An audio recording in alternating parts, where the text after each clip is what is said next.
ఆంధ్రాలో జగన్ బట్టలు నొక్కాడు, సంక్షేమం మాత్రమే చేశాడు కాబట్టి ఆయనకు ఓట్లొద్దు. మా చంద్రబాబు నాయుడు అయితే అభివృద్ధి చేస్తారు కాబట్టి ఓట్లేయండి, గుడ్.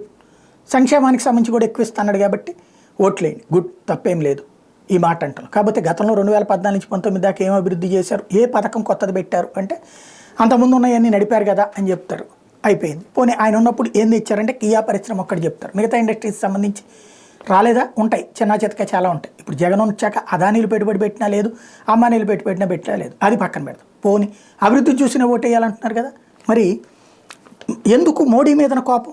మోడీ రాకముందు మోడీ వచ్చాక చూస్తే ఐఐటీలు 2014లో 16 ఉన్నాయి, 2023లో 23 ఉన్నాయి. ఐఐఎంలు 2014లో 13 ఉన్నాయి, 2023లో 20 ఉన్నాయి. త్రిబుల్ ఐటీలు 2014లో 9 ఉన్నాయి, 2023లో 25 ఉన్నాయి. జాతీయ ప్రాముఖ్యత కలిగిన సంస్థలు 2014లో 75 ఉన్నాయి, 2023లో 149 ఉన్నాయి. ఎయిమ్స్కి సంబంధించి చూసుకుంటే కూడా 2014లో 7 ఉంటే 2023లో 25. మెడికల్ కాలేజీలు 2014లో 385 ఉన్నాయి, 209 ప్రైవేటు, 176 గవర్నమెంట్. 2022లో 693 ఉన్నాయి, 297 ప్రైవేటు, 396 గవర్నమెంట్. మరి ఇంతకంటే అభివృద్ధి ఏం కావాలి?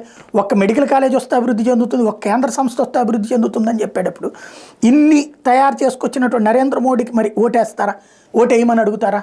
మరి అభివృద్ధి అంటే కనుక నరేంద్ర మోడీకి ఓటేయాలి కదా. సంక్షేమం కూడా తన పక్కన తీసుకొచ్చి రైతులకు సంబంధించినటువంటి ఏడాదికి 6,000 వేస్తున్నాడు. అట్లాగే బియ్యం 85 కోట్ల మందికి ఉచితంగా ఇస్తున్నాడు, 85 కోట్ల మందికి, ఒకరికి కాదు ఇద్దరికి కాదు.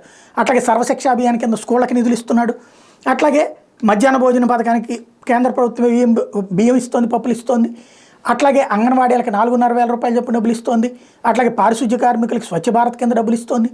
మరి ఇన్ని చేస్తూ సంక్షేమం చేస్తున్నాడు, అభివృద్ధి చేస్తున్నాడు, పాలనకి సహకరిస్తున్నాడు. మరి నరేంద్ర మోడీని ఎందుకు ఎన్నుకో?